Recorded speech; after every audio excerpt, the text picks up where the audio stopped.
نحمده ونصلي على رسوله الكريم بسم الله الرحمن الرحيم. I greet you on this, the first day of the blessed month of Ramadan.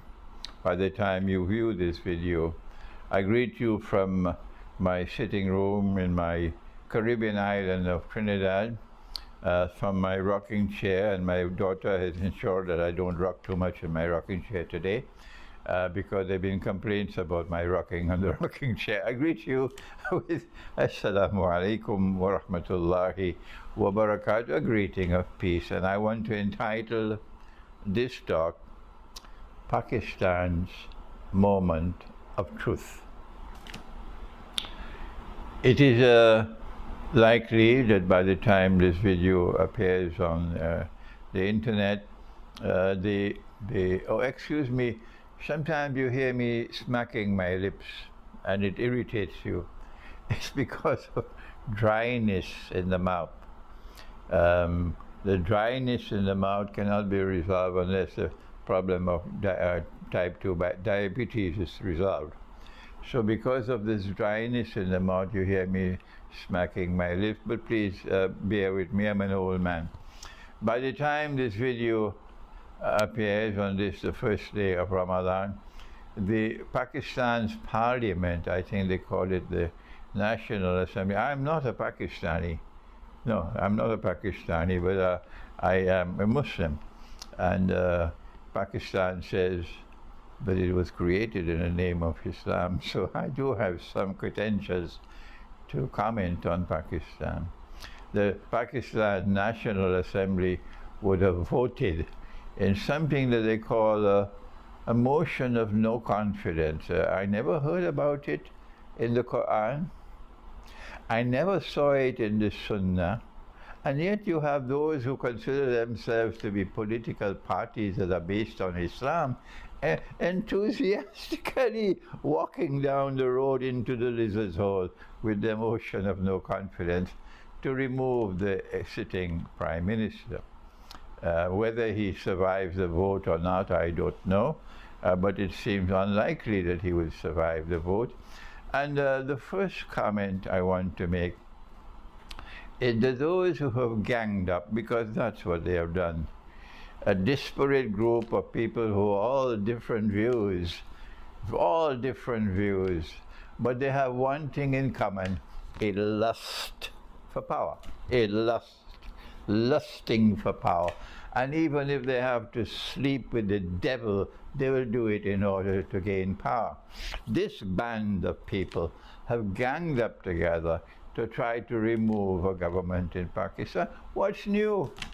This is the kind of rubbish that you had from day one when Pakistan was born, because it was born in the model of the Republic of Turkey, complete with territorial sovereignty and national anthem and national flag and parliament and political parties and so on. The model of Turkey, this is post-Ottoman Turkey. At least the Ottoman Empire before the creation of this Republic of Turkey, at least the Ottoman Empire preserved the framework of for Darul Islam and the Khilafah state, although they betrayed the Khilafah state in many ways, but the framework was there. The Sharia attempt to maintain the Sharia was there. They were not as yet imitating the West in the creation of a modern secular state.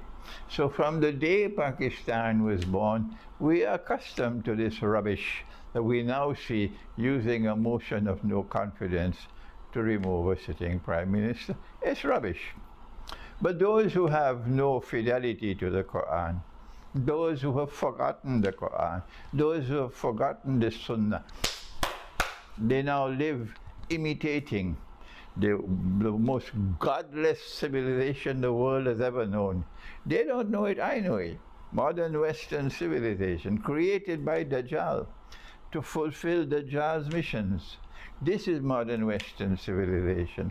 Power in the hands of Gog and Magog. This is modern Western civilization.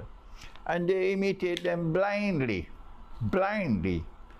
And so this is what we've had in Pakistan from day one.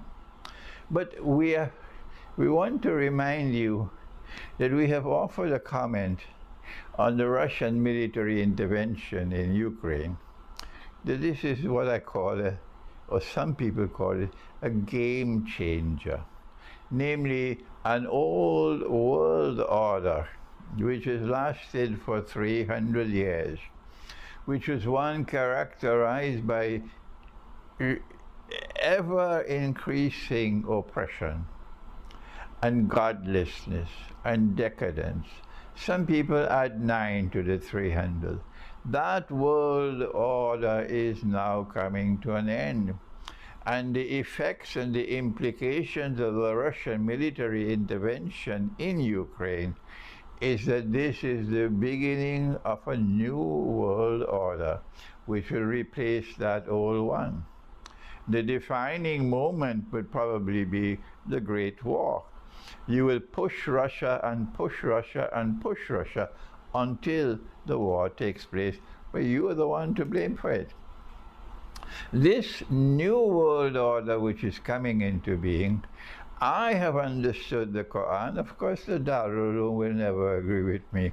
These institutions of Islamic learning called the Darul Uloom, even Jamiatul Azhar, they have the classical model of Islamic scholarship, the traditional model of Islamic scholarship, and they will never change. But Surah Al-Kahf of the Quran has directed me to another model of scholarship, and I follow that one, not the classical one.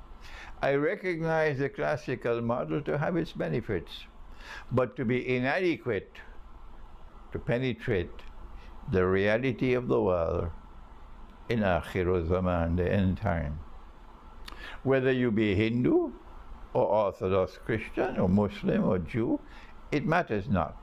Your classical religious scholarship is inadequate.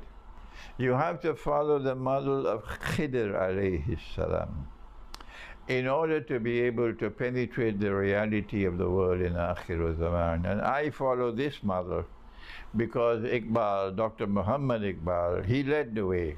He used a sword to cut his way brilliantly with his poetry and open a way for this new scholarship. And my teacher, may Allah bless him, Maulana Dr. Muhammad Fadlur Rahman Ansari, is the one who followed Iqbal most of all. Because Iqbal called for a new model of Islamic scholarship. He said he wants a reconstruction of religious thought in Islam. The Darul Uloom can never deliver that. Never.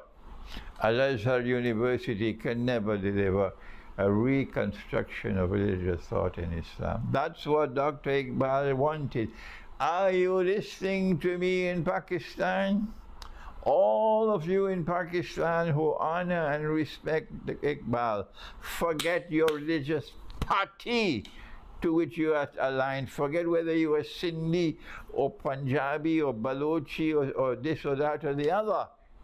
If you honor and respect Dr. Iqbal, remember what is the most important thing he left behind. He called for a reconstruction of religious thought in Islam. And no Darul Uloom in Pakistan can deliver it. Not now or not ever. Never. So who will deliver it? It was my teacher, who was a student of Dr. Iqbal. Dr. Iqbal corrected his examination paper at Aligarh Muslim University, and Dr. Iqbal declared that he's a born philosopher. He was in the Department of Philosophy of Aligarh Muslim University. Maulana Dr. Muhammad Fadlur Rahman Ansari, read his 2-volume book, The Quranic Foundations and Structure of Muslim Society, and there you will find the response to Iqbal, an attempt of reconstructing religious thought in Islam. And I have inherited that scholarship from Iqbal. and from my teacher, Maulana Dr. Muhammad Fazlur Rahman Ansari. And it is because I follow this scholarship, this model of scholarship, that I have come to the conclusion Suratul Kahf of the Quran is the preeminent surah of the Quran explaining the modern age. And in Suratul Kahf of the Quran, Allah speaks of Zulkarnain and about two karns, not two horns. One karna, one generation, one epoch, one era, one time, already passed. It is there in the Quran. A second one to come. And when the second one comes, I have explained it already. You have to look in the region of Ainun Hamia, a body of water which is dark and murky. That's why it's called the Black Sea. A body of water which is dark and murky. That's why it's called the Black Sea. How many times must I repeat it? Ibn Kathir agrees it's the Black Sea. You have to look in the region of the Black Sea, and Crimea commands the Black Sea. When you see power emerging in the region of the Black Sea, and that power rests on the foundations of faith, and that power is resisting the oppressor, and that power is being used to liberate the oppressed, as the oppressed in Donbass, those who have eyes and cannot see, they have ears and cannot hear, they have hearts and yet do not understand. They're just like cattle. They have no recollection that there was oppression in Donbass. They don't care for that. They're people who've lost the capacity to think. All that they're capable of doing is making nasty comments. That's all they can do. You cannot find any scholarship from them. Donbass was suffering oppression for 7 years until Russia intervened to relieve them, to save them, to liberate them from the oppression. So when you see power emerging in the region of the Black Sea, and that power resting on the foundations of faith, and that power being used to resist the oppressor, and they don't know it, but you know it. NATO is the world's biggest oppressor today. Resisting the oppressor and liberating the oppressed, then I recognize, and you, my students, we recognize, but they will never recognize that this is the second Karn of Karnain. And so we are now, it's a game changer. We are now at a turning point in history. Is this the time to gang up against Imran Khan? Have you no sense in your stupid heads? Huh? This is a moment in history when history is changing. History is in transition. Which way will Pakistan go? Would it continue to be a lapdog of Yankee imperialism? Is that what the leadership of the Pakistan Armed Forces want? Is it going to continue to be a slave state? Is that what the leadership of the Pakistan Armed Forces want? Is that what the political parties want, including the so-called Islamic political party? Do you want to continue on that road? Because that is the implication of doing what you're doing at this time. At this time. The road for Pakistan in terms of foreign policy, the road for Pakistan, if you are to be faithful to truth in the Quran that I have been explaining, the road to Pakistan is to continue to maintain the alliance with China that you had for more than 60 years now. A sensible alliance. Continue to maintain it. Build the same alliance with Russia and detach yourself from your slavish alliance with the West. 14 years NATO was able to transit Pakistani territory to go and destroy Afghanistan. Have you no shame? Those of you who filled your pockets with US dollars to allow NATO to pass through Pakistan, have you no shame? A government is changed, a new prime minister comes, and he tells you to your face, his words are like a slap on your ugly faces. He said, we're not going to fight America's war for America anymore. He slapped you on your faces, and now you want revenge against him? You fill your pockets with dollars in order to facilitate NATO. Have you no shame? The people of Pakistan are not stupid. The people of Pakistan, particularly in blessed Ramadan, I'm so happy that you made the mistake to try to bring about regime change in Pakistan with a US dollar color revolution at the beginning of Ramadan. I'm so happy you made this mistake, because in this blessed Ramadan, every Pakistani who has love for the Quran, I have to use my finger for you, every Pakistani who has love for the Quran, and that includes a Hindu Pakistani or Christian Pakistani who loves and honors the Quran, who has loyalty to truth. Every Pakistani will now, in blessed Ramadan, recognize that here was a government which was at least standing up for Pakistan. Every time a Pakistani leader has stood up for Pakistan, they've destroyed it. They destroyed Liaquat Ali Khan. Who celebrated his death? They destroyed Zulfikar Ali Bhutto. Who celebrated his death? They destroyed Zia-ul Haq. Who celebrated his death? They celebrated in the West. And now, who will celebrate most of all if Imran Khan is removed as Prime Minister? The United States of America will lead the celebration, and then the rest of the West will lead the celebration. Have you no shame? Have you no sense in your head? If you wanted to bring about a change in government in Pakistan, you've chosen the wrong moment. You've chosen a rotten moment. And every Pakistani who listens to me will recognize that I'm correct. So then what's the way forward? I know they spent about $5 billion to bring about regime change in Ukraine. And look at the story now. I don't know how many billions they have spent to bribe these traitors. That's what they are. Traitors.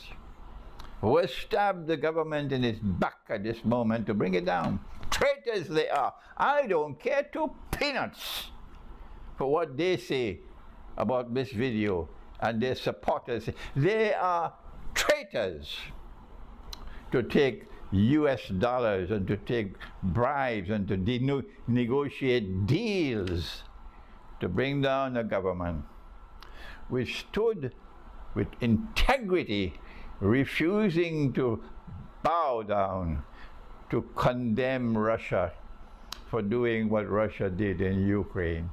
All the Pakistani people are supporting Russia, but these traitors, that's what they are, traitors. These traitors will make a deal for a ministership or this or that or the other to bring down the government, will fill their pockets with US dollars to bring down the government. Have they no shame? They should be banished forever.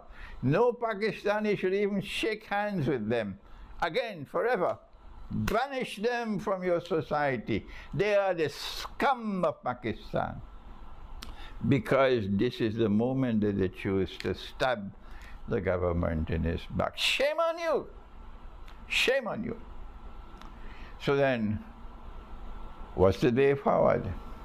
When they had their vote in the General Assembly, and all the ambassadors from Gog and Magog teamed up to write a letter to the Prime Minister asking that Pakistan must vote in favor of the resolution in the General Assembly.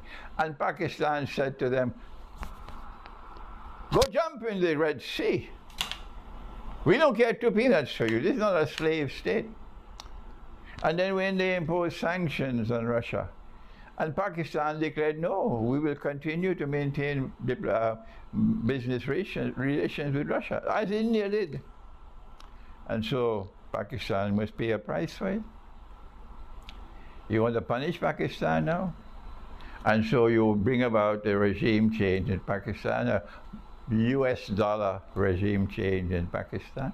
Listen, you don't have to tell me that this government in Pakistan made mistakes in the past. You don't have to tell me that. I share your disappointment with many mistakes that they have made.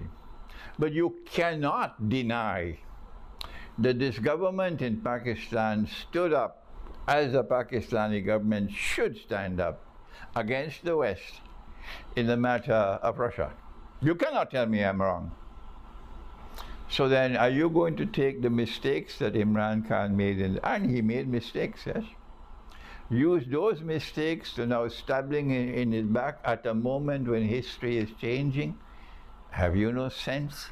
Is this the Jamaat Islami of Maulana Maududi? I'm sorry I have to call your name.